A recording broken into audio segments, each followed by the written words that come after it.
Hey guys, it's Matt from STS Films, and I'm going to teach you how to hurricane grind. So, what you need to do is, most people go like this, they have 180 and do like a backward cycle. But to all you people who do that, you're wrong.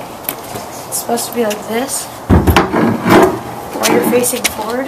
So you do that. And then, like, when you go like this, you need to straighten your bars like that, so you could grind. And then you could either go woohoo off, or you could go the easy way. And now I'm going to show you how it looks.